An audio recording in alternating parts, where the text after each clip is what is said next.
The first 2 semesters were overwhelming because there are a lot of things going on. Going from being not a student to being a student can be quite a large change for a lot of people, and changing your way of living can be quite hard. And I think it's really hard to find out your priorities at the beginning. Maybe a guideline would be also nice. What step you should do first when you have this idea to do or to change your subject. When I decided to change my subject, I was like really confused and I was like scared that I can't really do it.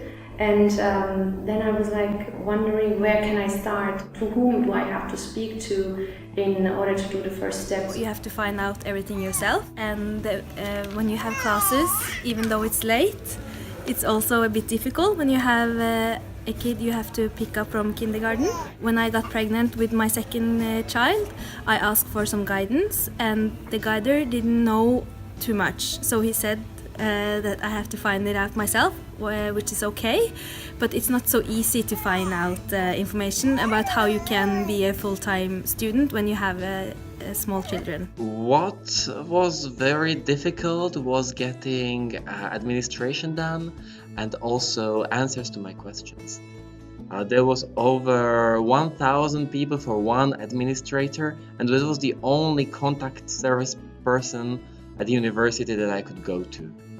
I would very much suggest to strengthen the administrative and support staff at the faculty, so that when students cannot help each other, they have somebody to go to. I have dyslexia, so I have trouble reading, and the information about my rights were quite difficult to find. But when I find it, it was really easy to get help, and also can get extra loan from the state, and I also could get a longer time on my exam. So that was really good. What could have helped me would be a connection with an older peer who has already gone through all that struggle that I was going through at the moment.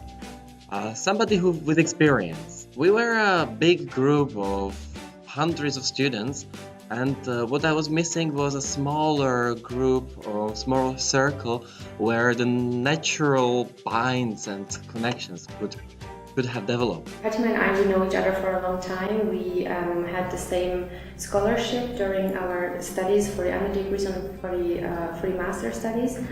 And coming up with a lot of problems during our studies, we were always like, we have these problems, like concerning our cultural background. I mean, we are Germans, but we have a different cultural background.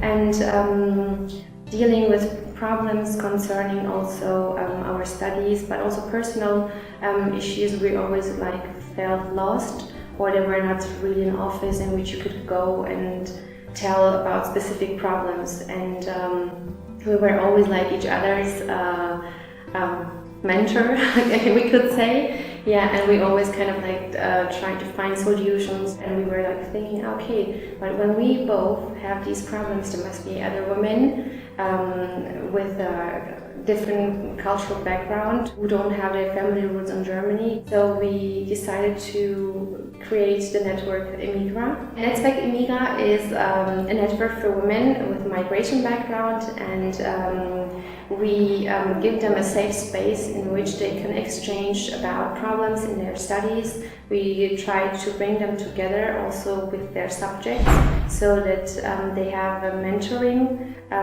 with each other.